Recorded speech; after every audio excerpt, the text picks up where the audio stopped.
Last Sunday I ended my sermon with the question, what are you waiting for? And now this week I'm going to tell you, be patient. Why would I confuse you like that? Because patience is really a very rich image. And on this Advent wreath, does anyone know what that third candle often is by tradition and why it's pink? It's halfway to... Yeah, it's almost to Advent. That's right. So often that's the joy candle. You know, if we do themes of hope, peace, joy, and love, that third candle is often joy. I'm talking about patience this week because patience can be a path to joy. Now, with whom or with what do we need to be patient? With ourselves, with others, with circumstances. So I'll start with being patient with yourself. That's a good place to start. So being patient with yourself is really about being aware. Right? It's having an awareness of your feelings. Because impatience really is a desire to escape discomfort. Is it not? If you think about it, what makes you impatient?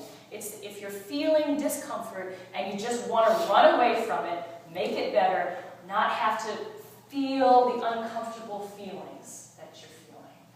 And so a first step to being patient with yourself is just being aware of what you're feeling.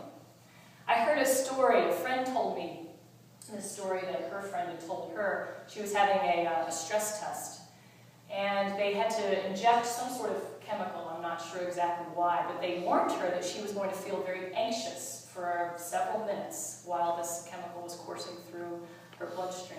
And she did. And the anxiety was very real. It just brought up everything that she was worried about or fearful about. And she had to just tell herself, okay, this is because of the chemicals that are in my body, and it'll be over in a few minutes. I just need to wait it out. And I thought that was just such an interesting story, and I decided I wanted to try to remember that myself the next time I'm feeling impatient or uncomfortable, to remember that those feelings eventually are going to pass. You know, that there are things that make us feel anxious or impatient. A lot of times they're just the chemicals that are in our brain and that are in our body. And if we could just know that they're not a permanent state, that they'll pass eventually, and just keep your eye on the prize and know that it's going to ebb and flow, it helps you to be patient. And then another way to be patient with yourself, of course, is to not expect yourself to be perfect. That's easy, right? Speaking of expecting others or yourself to be perfect, that's the second kind of patience, being patient with other people. And I mean, it's so hard because other people do things wrong so much of the time. And they just don't do things the way we know that they should be done, am I right? And so it's hard to have patience with others. We have to remember that someone else's path is their path. It's not up to us to judge it. We have to leave that to God. We can't look at someone else from a place of thinking that we're right and they're wrong and judge them and feel impatient for them to correct their wrong behavior or attitude or action. We have to let go and know that God's taking care of that. Now, when it's someone that you're in a close relationship with, I think it's appropriate sometimes to hold up a mirror for someone, and say, just in whatever way is appropriate, is this really working for you? Or are you aware that you're doing this? Do you think this is right? Just kind of gently hold up a mirror, but that's different from judging someone else, is it not? Yeah, there's a difference there. Be patient. Be patient with circumstances too. I like there's a saying that's going around a lot now, first world problems. Have you heard some of I love that the kids are saying this, that they have an awareness of the vast inequality in our global system. And so an example of a first world problem would be, oh, my cell phone is not loading, it's taking so long, oh my gosh. Or, you get the middle seat on the airplane, between two people. It's definitely a first world problem. Also heard it called bourgeois suffering. But actually, look at these circumstances as great opportunities to practice. If you can be patient with those little things, then when the big things hit you, you're going to have this reservoir of patience to tap into. Works pretty well. So, and there's situations, circumstances of bourgeois suffering, but what about situations of injustice, of extreme injustice? You can think about anything that we look around in our world and see. Human trafficking, the damage that we're doing to our climate, to our planet, economic injustices. Should we be patient with those? No. There's a balance. Don't be patient, and certainly don't tell someone else to be patient in the face of injustice when there is something that you can be doing. Justice delayed is justice denied. Martin Luther King responded to people who told him and other leaders in the civil rights movement, just be patient. The time is not right for these changes to happen. Just be a little patient, and when the time is right, then we can really work for equality. And King warned against taking that, he called it the tranquilizing pill of gradualism.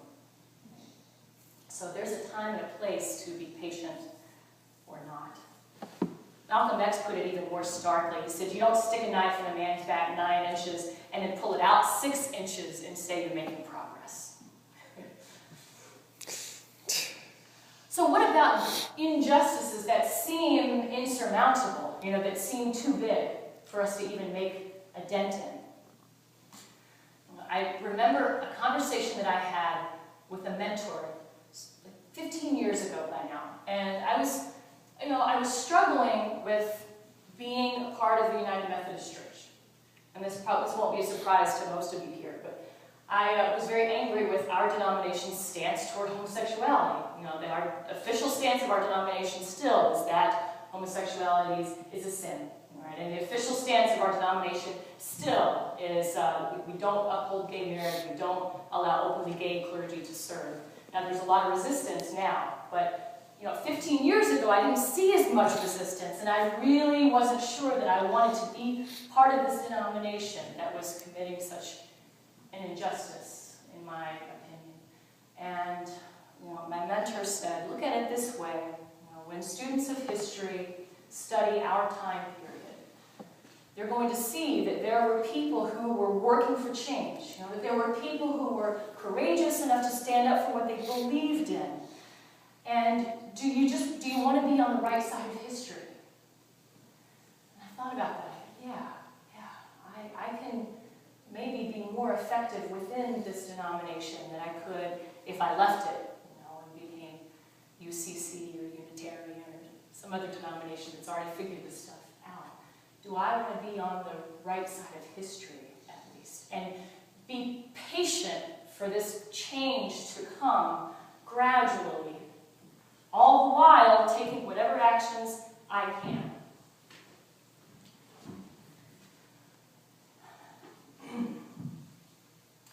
So that's patience. Now, you might still be wondering, okay, how do I become more patient? Do you want a few practical tips or ideas? I'm not an expert on patience, by the way. Let me just offer that disclaimer. So I have bad news. As I said to the kids, you become more patient by being patient. I have good news. You become more patient by being patient.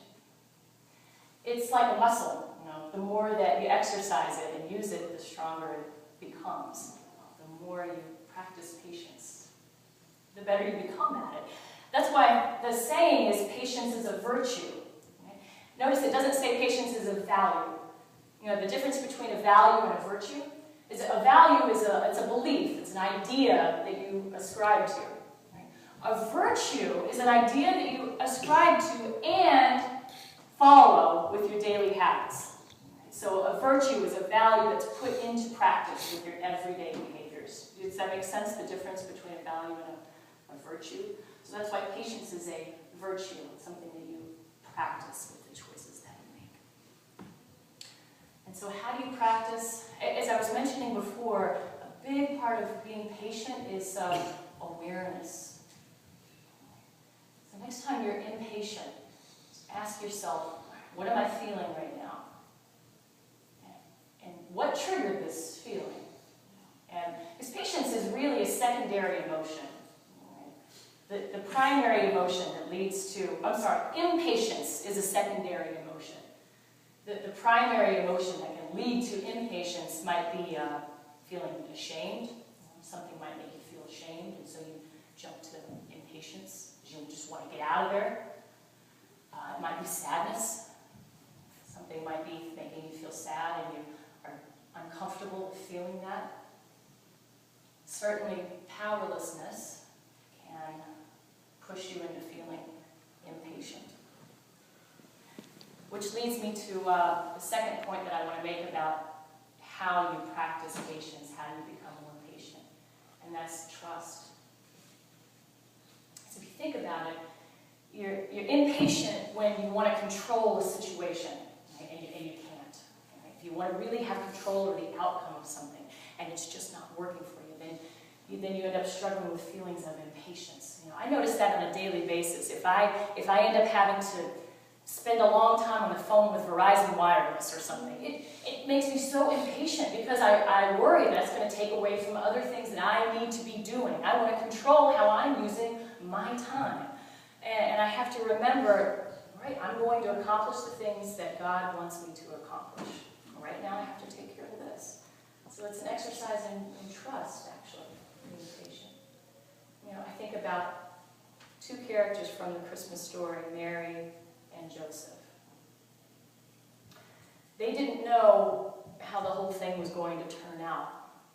God was making incredible demands on each one of them. I think if they had known how it was going to turn out, what they would have to go through, they probably would have said no.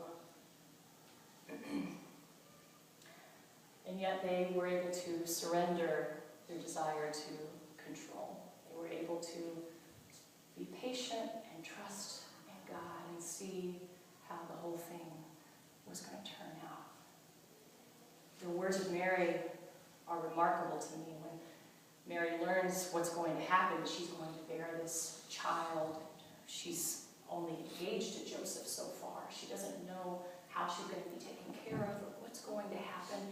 And beautiful poetry comes from her mouth. And one line that I remember, that I think of when I think about Mary and patience and trust and surrender, she says, "Surely from now on all generations will call me blessed." And those words have come to be. Think about that incredible patience and trust that Mary had, being able to let go. And so that's why patience is a path to joy. So I hope for all of you that you can practice that patience and experience some of the joy that comes when you're able to do that. Amen?